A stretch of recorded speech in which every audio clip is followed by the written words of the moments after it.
if the pregnant mother is intubated, then we can kill her? She's not breathing. So that's actually a good question. So if we have someone who's on life support, what are they connected to?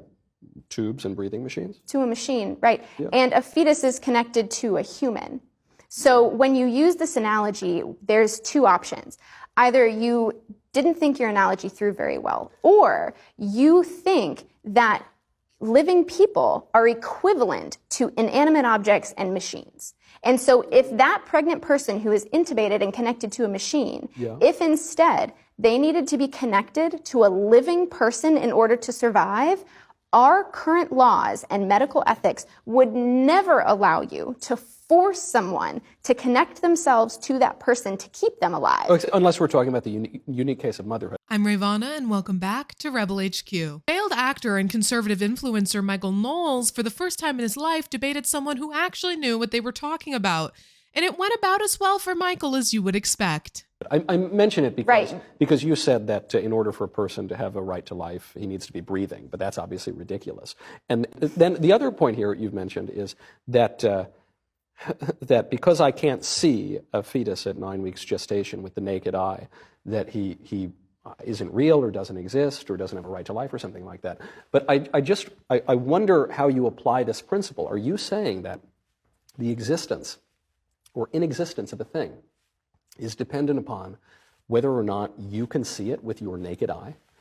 I am saying that even if you give a fetus all of the rights of a born, living, breathing person, they still cannot use someone's body to survive without their consent. That's a good thing to discuss, and I want to get to that. But I don't think we can move past this naked eye thing, which just seems to me so preposterous.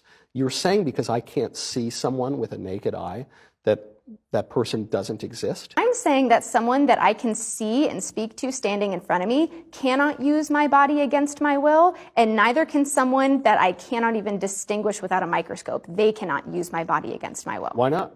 That was third-year medical student and TikTok user Bronte picking apart Michael Knowles' argument about abortion.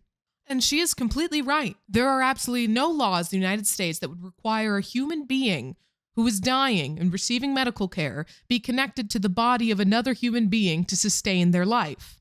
Your argument now is not that the baby looks in a way that you wouldn't expect the baby to look. Your argument is simply that abortion is permissible at this stage because the baby is very, very small and you can't see him in my photograph.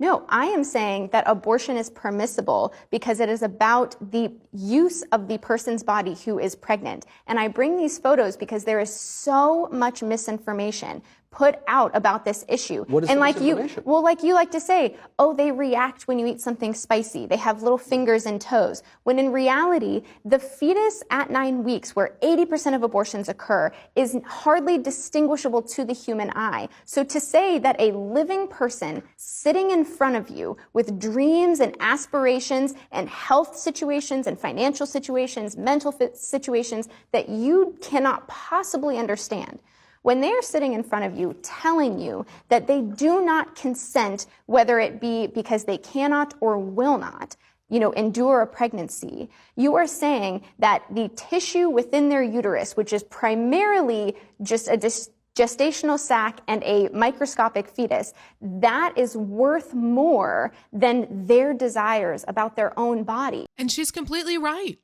Almost all abortions take place at or before the 9-week period of gestation, despite the fact that conservatives love to hand out pamphlets that show what is essentially a 3-year-old child inside somebody's womb. And the irony is not lost on me that the supposed party of individual liberties wants to force women to give birth.